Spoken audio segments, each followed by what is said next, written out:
Global warming વૈશ્વિક સમસ્યા બની છે। આફત સામે ટકી શકવા માટે અનેક દેશ મનોમંથન કરી રહ્યા છે। સતત બદલાતું વાતાવરણ માનવ શરીર સાથે સાથે ખેતીને પણ વ્યાપક નુકસાન કરી રહ્યું છે। ત્યારે નવસારી કૃષિ યુનિવર્સિટી ખાતે innovative approaches four sustainable agriculture under changing climate સેમિનારમાં મથુરાની સંસ્કૃતિ યુનિવર્સિટીના વાઇસ ચાન્સેલર એમ.બી. ચેટ્ટી સાથે દેશના વિવિધ કૃષિ યુનિવર્સિટીના 150 જેટલા વૈજ્ઞાનિકોએ સેન્ટ્રલ એક્ઝામિનેશન હોલમાં બદલાતા વાતાવરણને લઈને મનોમંથન કરવામાં આવ્યું હતું। સતત બદલાતા વાતાવરણને કારણે શિયાળા અને ઉનાળાની ઋતુમાં વણજોઈતું માવઠું થાય છે, જેને કારણે તૈયાર થયેલા પાકની ગુણવત્તા બગડે છે, જેથી ગુણવત્તા વગરના બગડેલા પાકનું માર્કેટ થતું નથી અને તેના સારા ભાવ ન મળવાને કારણે સીધી અસર ખેડૂતોના આર્થિક નફા પર થાય છે। જેથી સમગ્ર દેશમાંથી આવેલા 150 થી વધુ વૈજ્ઞાનિકોએ આ સેમિનારમાં મનોમંથન કર્યું હતું કે આ બદલાતા વાતાવરણ સામે ટકીને ગુણવત્તાયુક્ત ખેત પેદાશ કઈ રીતે તૈયાર કરી શકાય અને વિષમ પરિસ્થિતિમાં જે પાક પોતાની જાતને તેમાં ઢાળી શકે તેવું સંશોધન કરવાની દિશામાં હાલ વૈજ્ઞાનિકો કાર્યરત બન્યા છે। ત્યારે ડિપાર્ટમેન્ટ ઓફ પ્લાન્ટ ફિઝિયોલોજી કૃષિ મહાવિદ્યાલય, નવસારી કૃષિ યુનિવર્સિટી, નવસારી અને Indian society for plant physiology, નવી દિલ્હીના સંયુક્ત ઉપક્રમે innovative approach four sustainable agriculture under changing climate જેવા વિષય ઉપર સેમિનારનું આયોજન કરવામાં આવ્યું હતું। જી નમસ્કાર। આજે નવસારી કૃષિ યુનિવર્સિટી ખાતે Indian society for plant physiology અને અત્રેના department of plant physiology NM college of agriculture નવસારીના સંયુક્ત ઉપક્રમે જે વાતાવરણની અંદર ફેરફારો આવી રહ્યા છે અને એ વાતાવરણના ફેરફારને લીધે આપણું જે પાકો જે છે એ પાકો પર શું અસર થાય છે અને આવનારા દિવસોમાં એની શું અસર થશે અને એને માટે શું પગલાં ભરવા જોઈએ તે માટે આ સોસાયટીના સંયુક્ત ઉપક્રમે અમે એક સેમિનાર બે દિવસનો રાખ્યો છે। આ સેમિનારમાં દેશભરમાંથી 200 જેટલા વૈજ્ઞાનિકો આવ્યા છે અને મારી સાથે મથુરા સ્થિત સંસ્કૃતિ યુનિવર્સિટીના કુલપતિ મહોદય પણ આવ્યા છે, ડૉક્ટર શેટ્ટી સાહેબ, આ ખજાનચી છે ડૉક્ટર મદનપાલજી।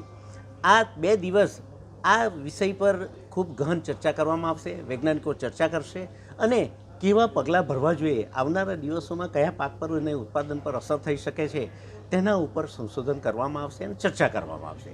મને ચોક્કસ ખાતરી છે ખેડૂતોને આ અંગે જે કંઈ માહિતી મળશે એ રીતે એવો ખેતી આગળ વધારશે तो एमનું उत्पादन जाळवी सकશે।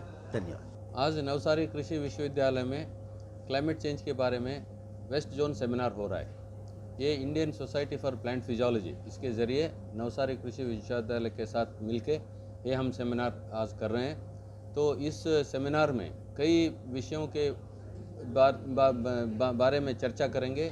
इस सेमिनार में 150 से अधिक विज्ञानीगण सारे देश से आए हुए हैं और ये एक्सपर्ट्स भी कई विश्वविद्यालयों से, कई इंस्टीट्यूट से, नेशनल इंस्टीट्यूट से हम बुलाए हैं। और इस ऐसा सेमिनार से हमारे किसानों को बहुत फ़ायदा मिलेगा। इसलिए आपको सबको पता है ये क्लाइमेट चेंज हो रहा है, कई सालों से हम बात कर रहे हैं क्लाइमेट चेंज के बारे में। ये क्लाइमेट चेंज असली में हो रहा है।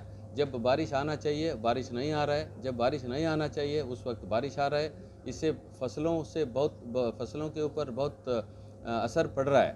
तो इस सेमिनार में ये कैसे इसको क्लाइमेट चेंज को हम निभा सकते हैं और क्लाइमेट चेंज के साथ साथ हम कैसे पौधों का संरक्षण करेंगे और उसका डेवलपमेंट करेंगे और प्रोडक्शन एंड प्रोडक्टिविटी कैसे बढ़ा सकते हैं। जैसे तापमान ज़्यादा बढ़ रहा है, ये तापमान ज़्यादा बढ़ने से कैसे वैरायटीज़, कैसे क्रॉप्स हमें ग्रो करना चाहिए उसके बारे में भी चर्चा होगा। उसमें ये वातावरण में इंगाल अम्ल जो कार्बन डाइऑक्साइड के कॉन्सेंट्रेशन बहुत ज़्यादा बढ़ रहा है, एक बहुत ज़्यादा कार्बन डाइऑक्साइड कॉन्सेंट्रेशन जो एटमॉस्फेयर में है उसको ऐसे पकड़ के वो भूमि में रख सकते हैं। आपको सबको पता है ये जो भूमि का जो क्षार भूमि है और उसका सॉइल हेल्थ बहुत ख़राब हो गया। इसलिए हम रीजनरेटिव एग्रीकल्चर के बारे में ज़्यादा ध्यान देना चाहिए, उसके बारे में इस सेमिनार में चर्चा होगा। और हमारे किसान बहुत होशियार किसान हैं और इन थोड़ा सा भी हम बोलेंगे तो समझ जाएंगे, क्योंकि वो खेती करते आ रहे हैं सालों साल हजारों साल के खेती करते आ रहे हैं, इस ऐसे चीज़ों पे जो नए तकनीकी जो यहाँ पे डिस्कस होगा वो हमारे किसान लागू करेंगे। Report NTC news Navsari.